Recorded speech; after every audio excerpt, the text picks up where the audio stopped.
Well, today I'm in Wolverhampton and I've come to the Merridale Cemetery.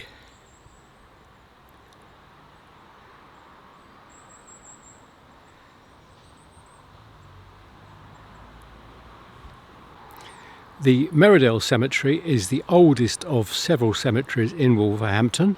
This one opened in 1850. As you come through the gate from Jeffcock Lane, I see straight away two of the CWGC memorial stones. This is to Driver E. Bradburn, Royal Field Artillery, 1920, age 34. Now, because it's under the trees, it's gained quite a lot of the green mossy growth.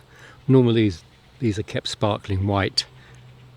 And right next door to that is Gunner J.A. Munn of the Royal Garrison Artillery, 1920, aged 43.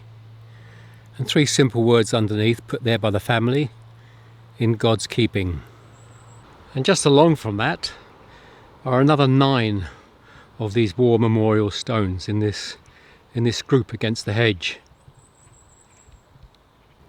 They cover a whole range of divisions of the forces, from the Royal Air Force to the Royal Garrison Artillery and Lancashire, Gloucestershire, Dorset. All the regiments are here. And a little further in we can see the main war memorial where the paths divide. And this one also, because it's beneath the trees, has got the green tinge from the trees on it, making it difficult to read the inscription. But no matter how often you clean that green off, it will reappear very quickly. Passing a section here with the later stones, not particularly modern stones, one or two are, but these are not the earliest stones either.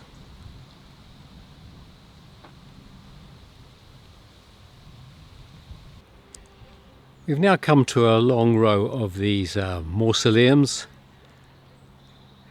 These are generally dedicated to a particular family or several families. These are for the better off people. The first one has the name Tudor, and it's Colonel George Singleton Tudor, VD. Died 1899, and he was a Freemason. If we look at the top, we can see the Freemason symbol on the left. And on the right, I'm thinking, well, that looks like a regimental symbol of some sort. The next one along, the inscription is not quite so preserved. There is one on the left, but on the right here, Winifred, with an E on the end, wife of Mine Wilkie, 1923, age 43, and then Mine Wilkie, 1936. And more names as we go down.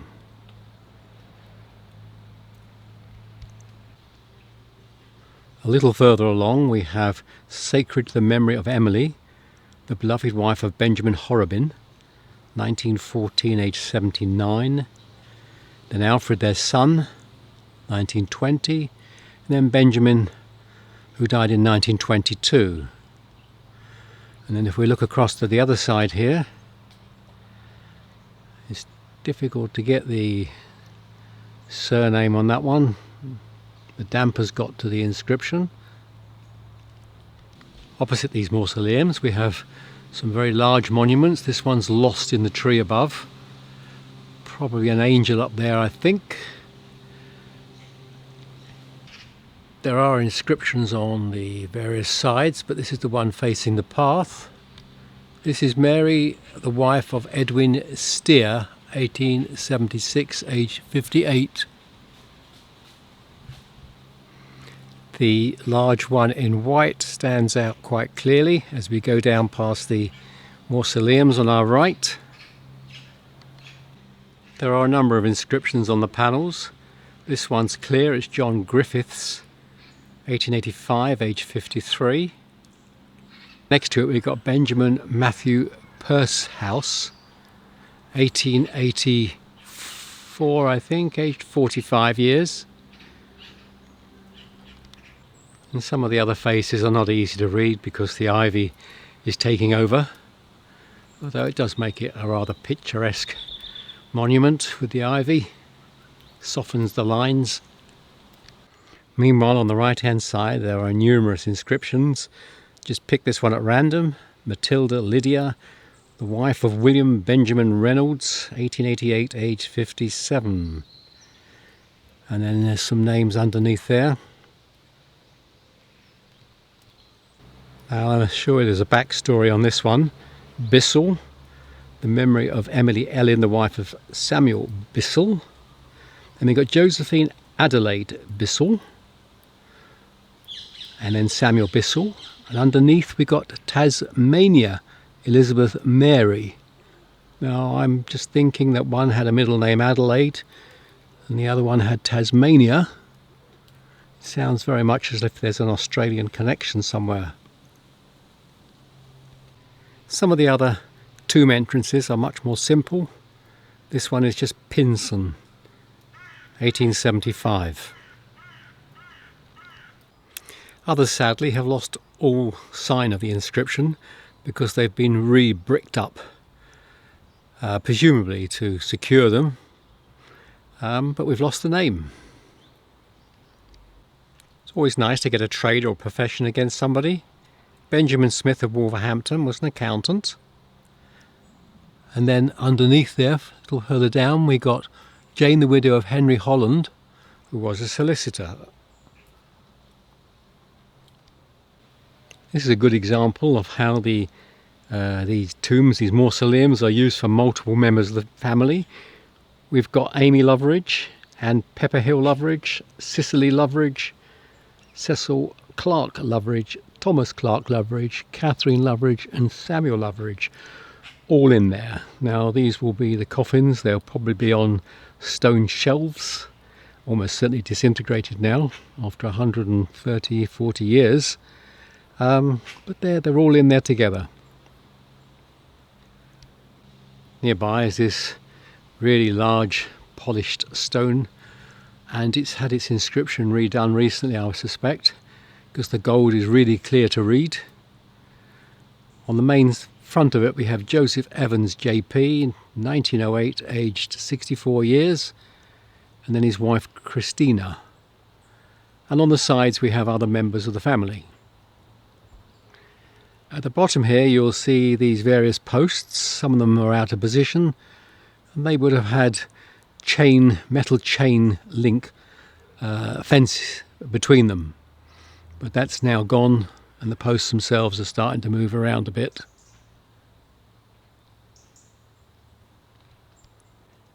Then right at the end of the row of mausoleum tombs we have one which is clearly still cared, still used.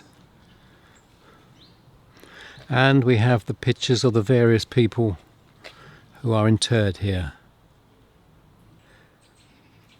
It says at the top La Famiglia, presumably the family, and the name is Spurio. We've got 9 images there. This is a very beautiful and well kept cemetery. The grass is all cut down low, full of trees. The downside is they do encourage moss growth on the stones, but it's a very peaceful park-like setting. A very tall one here with the young lady on the top with her finger pointing skywards. No wings, so I'm not going to call her an angel. On the top section the name is John Lloyd Gibbons, and on the lower section Emery Liza, the wife of John Lloyd Gibbons of Ellows Hall, Sedgley.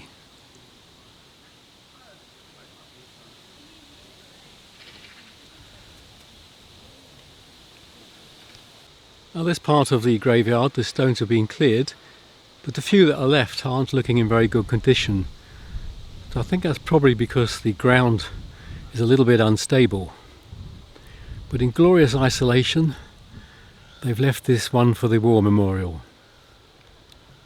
This is interesting because it mentions his brother, Sergeant J.J.H. Glazard, Air Gunner, Royal Air Force, 1943, age 27. Then the family have added at the bottom his brother Frederick George, 1st South Staffordshire Regiment, died of wounds in Burma, 22nd of February 1944, age 26. A terrible loss to that family to lose those two brothers. This one retains a very clear inscription. It's got the figures of two angels, one each side. Thomas Hotchkiss, husband of Susanna, 1940.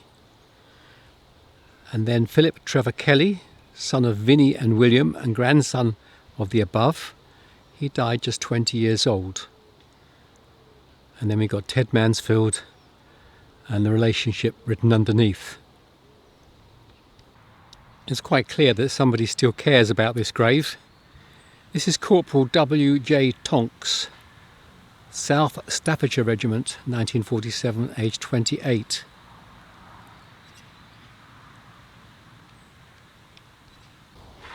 This is quite a sizable cemetery.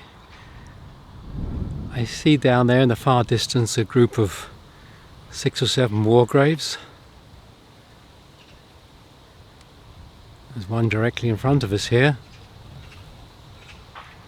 And you see all the memorials down there, all the graves. And it is a lot to see. And up on the top there, we have 1 or 2 of the larger stones.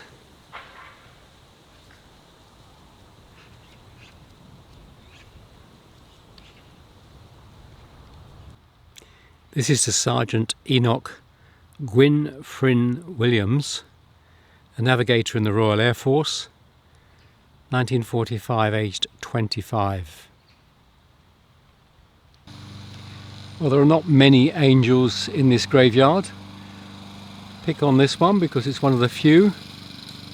Inscription is Annie Maria, and lower down I can see the word Benjamin Cox. This is a little different. It has an unusual depiction of Christ on the cross. We don't often see him looking like that. At the foot of the cross we have 6 boys. 3 on that side and 3 on that side. The inscription is not easy to read, but on the left hand side I can see Canon John Brearley. So maybe those are 6 choir boys. There are so many of these war memorials in this graveyard.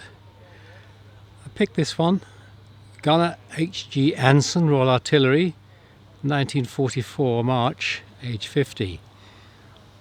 But at the bottom it says his son, Lance Corporal, was killed in Faenza, Italy, December 1944, age 20. You can only feel doubly sorry for the wife and mother of those 2 men that lost their lives. As I've walked through the graveyard, I've seen probably 30 or 40 of these war graves interspersed amongst the more normal graves. And here's a garden of remembrance with another 70. One thing you will notice amongst these stones is quite a number of them have a curved top on them. These are Dutch members of the forces who gave their lives. Surprising number here in this Wolverhampton graveyard. This one picked purely at random. A.C. Vandermeer, and you can see the Nederlander at the top, and all the stones with the curved tops. There's one behind there.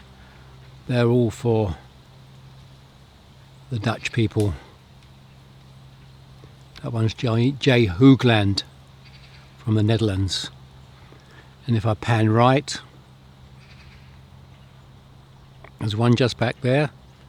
There's one just in the front here. Nearly half of these stones are for Dutch people who gave their lives. This one with the more pointed top is a member of the Polish forces, 1947, aged 25. This one's set apart from the rest, but very carefully looked after with the flowers and the fresh soil. And this is German, Ernst Neumann, 1905 to 1947. This one at the very front and set apart, G.B. Nuthoven. And underneath we see he's Lieutenant General and some sort of inspector. And this one is something quite different, quite special. Sergeant T.W. Banting, Royal Air Force, 1919, age 30. At the bottom it says, also a memory of Private F.C. Banting, South Staffs Regiment, killed in action at Dublin, 29th of April 1916, aged just 19 years. That was part of the Irish uprising. Up on the higher part of the cemetery is this very elaborate tomb. And there are numerous panels all about the Shaw family. This panel is Thomas Wilkinson Shaw, 1887, age 66. And then Anne Hollis, his wife, who died in 1908. A few more larger ones up at the high spot of the cemetery. Up on there has a very high cross on it, up in the trees. And the inscription on this side is Elizabeth Jane, the daughter of Charles and Mary Clark, 1893. Tiny little stone here, and the plaque is enamelled, and it survived extraordinarily well, although the top is beginning to weather away. This is Kenneth Allen Leighton, 1929, just 5 months. Over in one corner of the graveyard we have a section for the Jewish graves. You'll notice that each of these stone has the 6-pointed Star of David on them.